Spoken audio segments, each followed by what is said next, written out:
ఇచ్చిన మాట ప్రకారం అమలు చేస్తూ మన రాష్ట్రాన్ని అభివృద్ధి పనుల వైపు నడిపించడానికి మీ అందరి సహకారం ఉండాలి.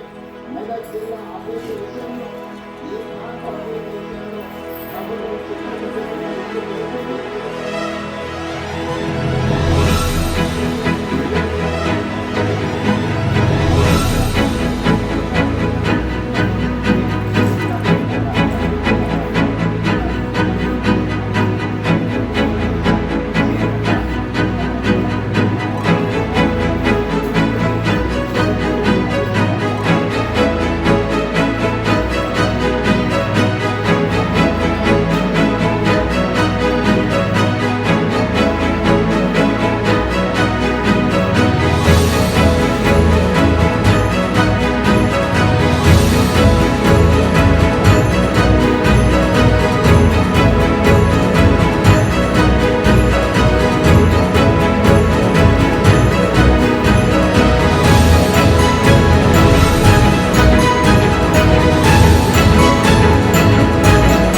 వాజ్పేయి శతజయంతి వేళ సుపరిపాలన అంశంపైన నేతలు సమాలోచనలు జరిపారని సమాచారం.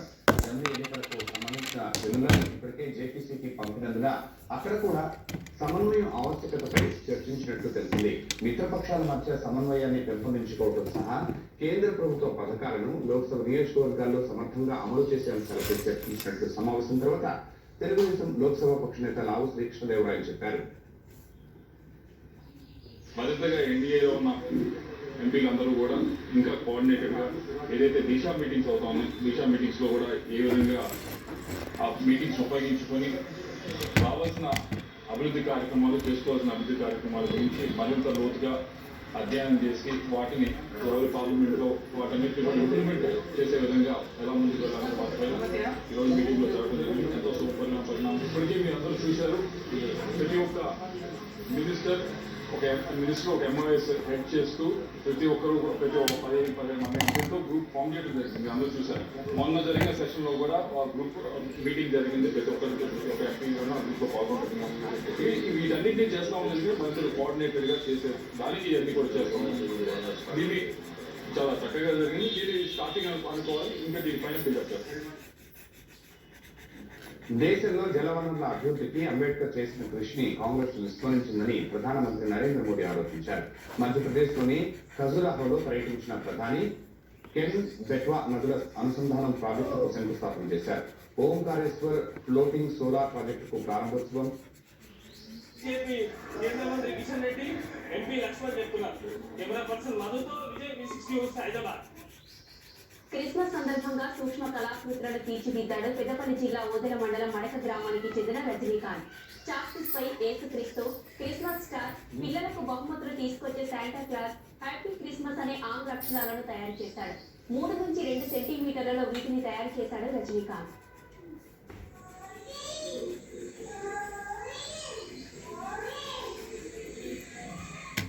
నేను ఈరోజు క్రిస్మస్ పర్వదినాన్ని పురస్కరించుకొని 3 సెంటీమీటర్ల ఎత్తు మరియు 3 సెంటీమీటర్ల వెళ్తున్నటువంటి యేసుక్రీస్తును చాక్పీస్ పై, అదేవిధంగా 2 మిల్లీమీటర్ల ఎత్తున్నటువంటి మరియు 2 మిల్లీమీటర్ల వెళ్తుపోయినటువంటి ఆంగ్ల అక్షరాలను హ్యాపీ క్రిస్మస్ అని చాక్పీస్ పై సుమారు 3 గంటల పాటు శ్రమించి తయారు చేశాను.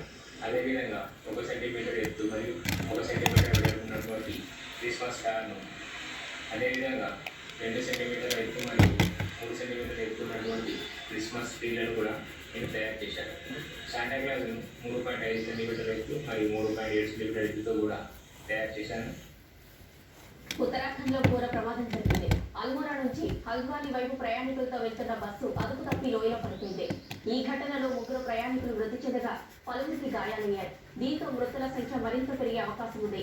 27 మంది ప్రయాణికులతో వెళ్తున్న బస్సు నైనితాల్ జిల్లా వీపర్ సమీపంలో 1500 అడుగుల లోతైన లోయలో పడిపోయింది. ఘటనా స్థలానికి చేరుకున్న రెస్క్యూ సిబ్బంది సహాయక చర్యలు కొనసాగిస్తున్నారు.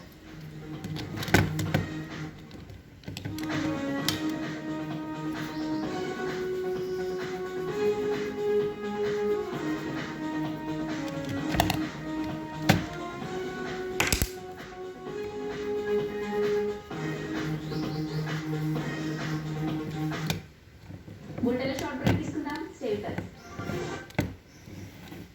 పై సంబంధిత శాఖలు అధికారిక ప్రకటనలు ఇవ్వడంపై ముఖ్యమంత్రి ఆర్టీసీ తీవ్రంగా మండిపడ్డారు. విలేకరుల సమావేశం ఏర్పాటు చేసిన ఆమె ఈ ఘటనతో ప్రమేయం ఉన్న అధికారులపై శాఖాపరమైన చర్యలు తప్పవని స్పష్టం చేశారు. వార్తాపత్రికల్లో ఇచ్చిన ప్రకటనలు తప్పు అన్న ఆర్టీసీ నకిలీ సమాచారాన్ని వ్యాప్తి చేసేందుకు కొందరు ప్రభుత్వ అధికారులను బీజేపీ వాడుతుందని ఆరోపించారు.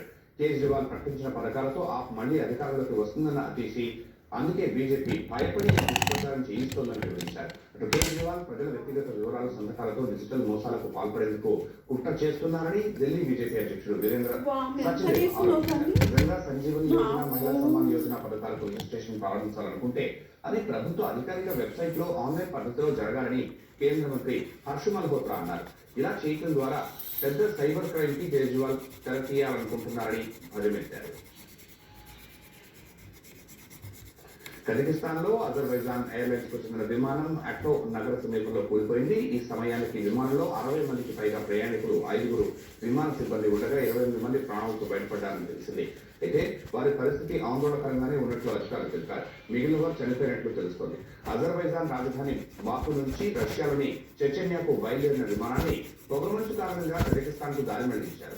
ఈ క్రమంలో ఓ పక్షి గుంపును ఢీకొనడంతో ఇంజిన్ ఫెయిల్ అయి విమాన అదుపు తప్పినట్లు అంతర్జాతీయ మీడియా తెలిపింది. కుడివైపునకు వాలి విమానం వేగంగా కిందకు దూసుకొస్తున్న దృశ్యాలు బయటకు వచ్చాయి. ఈ విమానం ఓ మైదానంలో భూమిని ఢీకొట్టగా మంటలు చెలరేగాయి. అటో నగరం ఎయిర్పోర్ట్ కు సమీపంలోనే ఈ ఘటన జరిగింది. ఈ ఘటనకు ముందు అత్యవసర ల్యాండింగ్ కోసం విమానాశ్రయ అధికారులను సంప్రదించిన పైలట్లు గాల్లోనే చాలాసేపు రౌండ్లు కొట్టినట్టు అధికారులు తెలిపారు. ఆఫ్ఘనిస్తాన్ పై పాకిస్తాన్ చేసిన భీకర వైమానిక దాడుల్లో మృతుల సంఖ్య 46కు పెరిగింది. పసికా ప్రావిన్స్ లోని 7 గ్రామాల్లోని తెహ్రీకే తాలిబాన్ అనే ఉగ్ర సంస్థ లక్ష్యంగా దాడులు జరిగాయి. అయితే వజీరిస్తానీ శరణార్థులు ఎక్కువగా మరణించినట్లు తెలిసింది. పాక్ దాడులను తాలిబాన్ రక్షణ శాఖ ఖండించింది. పాక్ పై ప్రతీకారం తీర్చుకుంటామని స్పష్టం చేసింది. ఇప్పటి వరకు దాడులు తామే చేసినట్లు పాక్ ధృవీకరించలేదు. ఆఫ్ఘన్ సరిహద్దుల్లో ఇటీవలి కాలంలో ఉద్రిక్తతలు పెరుగుతున్నాయి. తమ దేశంలో ఉగ్రదాడులు చేస్తున్న తెహ్రీకే తాలిబాన్ అనే ఉగ్ర సంస్థకు తాలిబాన్లు సహకరిస్తున్నారని పాక్ ఆరోపిస్తోంది. పాక్ ఆరోపణలను తాలిబాన్ ఖండిస్తూ వస్తోంది. ఆర్కిటిక్ ప్రాంతంలోని ఖనిజ సంపదకు నిలయమైన గ్రీన్లాండ్ పై America president elect Donald Trump కన్నుపట్టడంతో డెన్మార్క్ అప్రమత్తమైంది. డెన్మార్క్ లో అటానమస్ రీజియన్ గా ఉన్న గ్రీన్లాండ్ రక్షణకు భారీగా ఖర్చు పెట్టాలని భావిస్తోంది. తనిఖీ నౌకలు, డ్రోన్ల కొనుగోలు సహా అత్యాధునిక యుద్ధ విమానాల మీద గ్రీన్లాండ్ లోని ఎంతో కీలకమైన గ్రీన్లాండ్ ను ఎట్టి పరిస్థితుల్లోనూ వదులుకోరాదని డెన్మార్క్ కృతనిశ్చయంతో ఉంది. ఆర్కిటిక్ ప్రాంతంలో భాగమైన గ్రీన్లాండ్ పై అమెరికాకు కాబోయే అధ్యక్షుడు డొనాల్డ్ ట్రంప్ కన్ను